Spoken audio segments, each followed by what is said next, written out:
Well, with all the things going on in the world this week, one of the things that I don't want to lose focus on or have anyone else lose focus on is the abortion issue.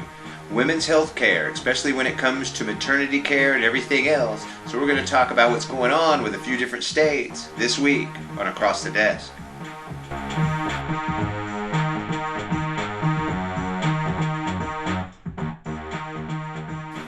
So there's a lot going on this week with chaos and dysfunction in the U.S. House, stuff going on over in the Gaza Strip with Israel and Palestine, and everything that gets lost into this is the issue on women's health care, especially when it comes to maternity care, prenatal care, abortion care, birth control, family planning. This is a big winning issue for Democrats, and it's one that they've stayed focused on for the most part in most of the areas. Anywhere that you've seen a Democrat run on the abortion issue and the overreaches that have happened since the Dobbs decision, Democrats have been just sweeping it. They've been taking over races. It's one of the things that got the Supreme Court justice in Wisconsin, along with saying that, hey, yeah, I'm going to look into this gerrymandering stuff that they want to impeach her for before she even does a call on anything, before she's even seated at the bench. They want to get rid of her. The Republicans do, because that's the authoritarian streak they're on right now. Your vote be damned. They're going to have their way.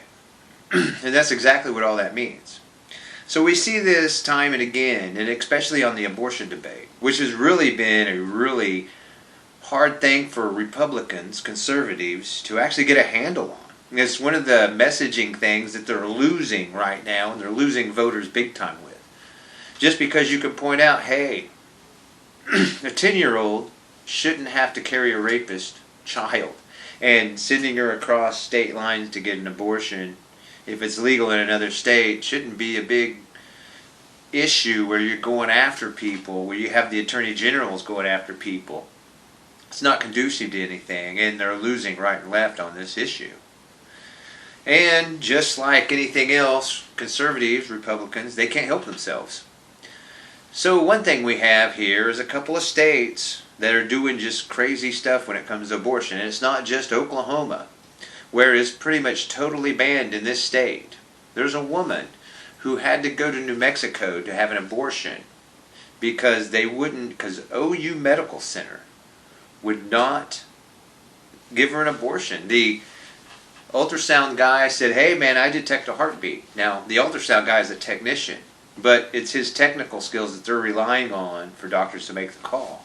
So he said, I detect a heartbeat, can't do an abortion, even though it's a molar pregnancy, meaning it's stillborn. There's no chance of life in this thing, and it's probably going to cause a big infection, kill the mother.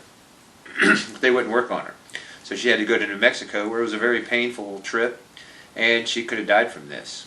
And this is a spotlight that they put on things like this. And hey, this scares a bunch of women. Because one thing you don't want to do is scare the woman vote. They are the largest voting bloc in the nation. No women vote more than men do in the United States of America, and they have for the last few election cycles. So that's a big voting bloc. And they're a big reason why these Republicans are losing. They are. So we have a couple of things going on. One of the states that's probably even worse than you would think Oklahoma is Idaho. Idaho, they've lost 40% of their OBG-YNs. They've left the state. There's a couple of hospitals who've had to shut down their maternity ward because the OBG-YNs left. Now, why are they leaving? Well, because of the strict laws. See, they could go to prison and be fined hundreds of thousands of dollars, prison for decades and have hundreds of thousands of dollars in fines if someone has a miscarriage and they deemed it was unethical. So this causes a lot of risk for this profession to do business in Idaho. So they prefer, we'll just go over to Washington instead. And that's what they did. They left for Washington and Oregon, surrounding areas where they're not going after OBGYNs. They're not making it so difficult for them to do business there. They're not making it just so easy for them. Yeah, higher risk over here, lower pay, less risk, higher pay. Where am I going? So they made it like this. And so they've lost 40% of their OBGYNs in the state and had to shut down maternity wards. Now, some women in the rural areas of Idaho have to go up to 70 miles just to get prenatal care. These are women that want to keep their babies, by the way, not abortions. This is maternity care we're talking about here. We're not talking about abortion care. We're just talking about maternity care. Taking care of women while they're pregnant. That's what this is about. So these women can't even get to their appointments in a timely manner because they got to go up to 60, 70 miles. And, you know, luck be with you if you're going to have a child over the winter months in Idaho, because snow up there gets 30 inches at a drop. So good luck getting to your doctor's appointment 70 miles away in the dead of winter in Idaho.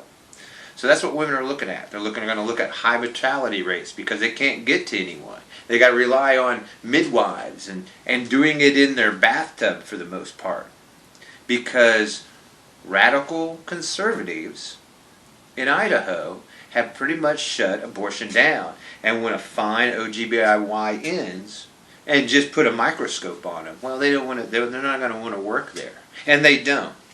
So that's what you get, and it becomes now Idaho is the worst state for women.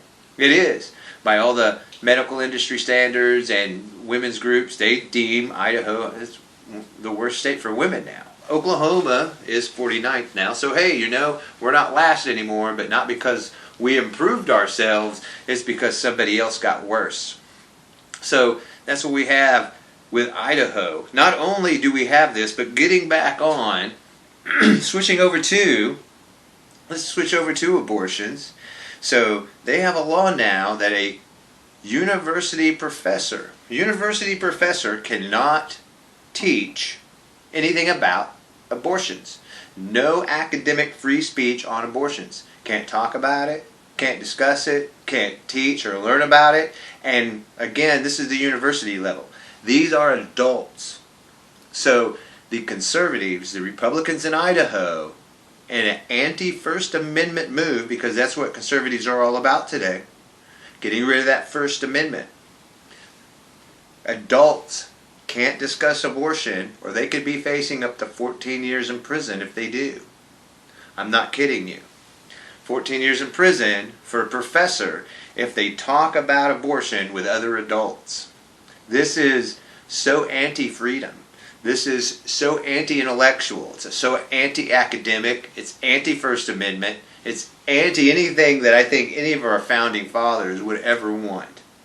So this is what they're doing. Restricting free speech.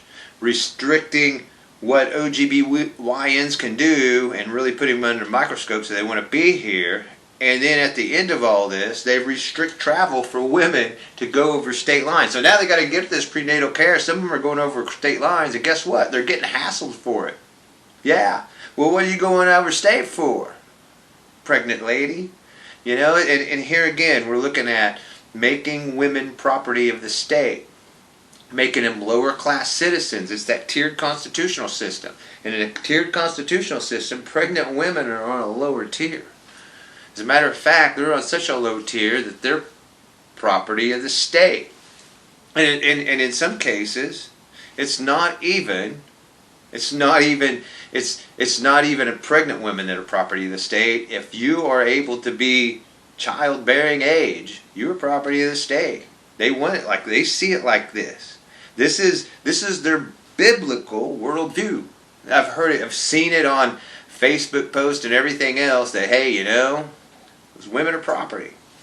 Exactly, and they'll stand on this. It's kind of the weirdest thing that they actually want to take a stand on that, and the largest voting bloc, which is women, definitely going to turn that down, and they are. We're seeing it in race after race, competition after competition in the elections that's been going over the last year. So now we have, that's Idaho. So moving on to another state, the state of Texas. So Texas, as you know, has a bounty law. So you have a $10,000 bounty if you can prove someone is helping somebody else get an abortion. Well, there's an anti-abortion lawyer down there, like we would know.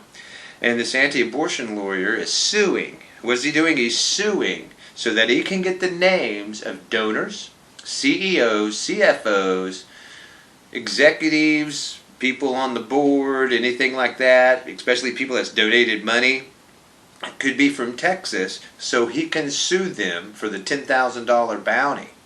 Not only that, these are 9 Texas abortion funds that he's going after, trying to expose who they are, or we're going to dox them, pretty much is what we're talking about here. This is doxing a bunch of people. This is so Citizens United. We had this whole thing in front of the Supreme Court a while back called Citizens United. What was Citizens United? Well, Citizens United is a conservative think tank that wanted to hide all their donors and do dark money stuff. This is where really the beginning of dark money starts. Well, now that we have other people playing by those rules, they just don't like them. So this guy has to try to expose them all, try to find out who they are, go against Citizens United, because it just doesn't work for him now. So he wants to get rid of it.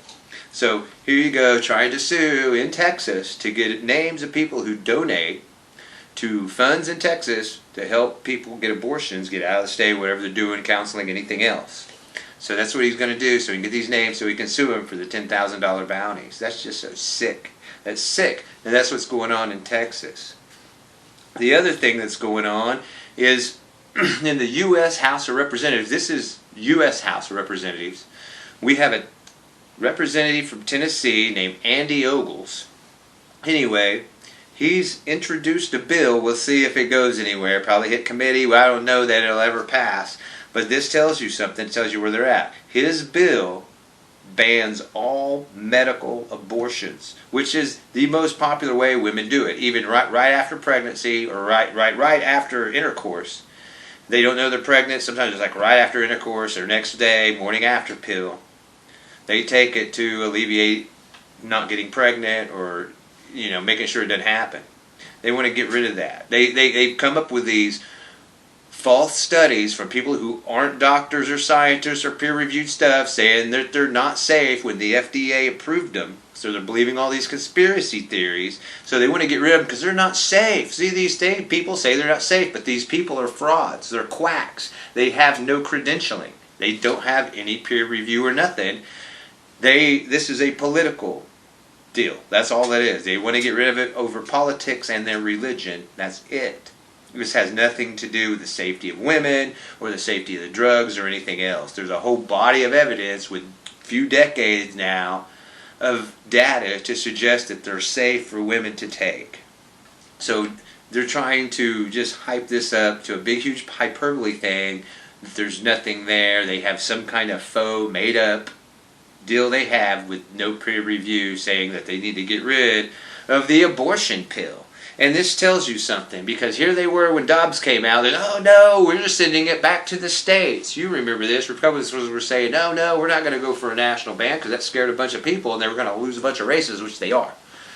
So, yeah, they came out and said, no, man, give it back to the states. 10th Amendment, states' rights. We don't want a national ban, but here they are putting in bills for a national ban on medical abortions, which is the most popular way women have abortions today, through medications.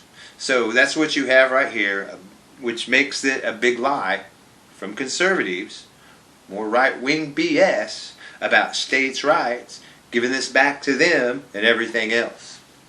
So there you go. We have a few states right there that are really hammering hard on women's health care, especially maternity care, prenatal care, and abortion care. They're hitting all of it. And like I said, in Idaho, this has to do with just women who want to keep their babies, can't get to appointments because now they got to go too far away. This puts them at risk. Worst state for women. Republicans, conservatives, as you can see, not friendly to women's issues. Well, this is Across the Desk, and we'll see you next week.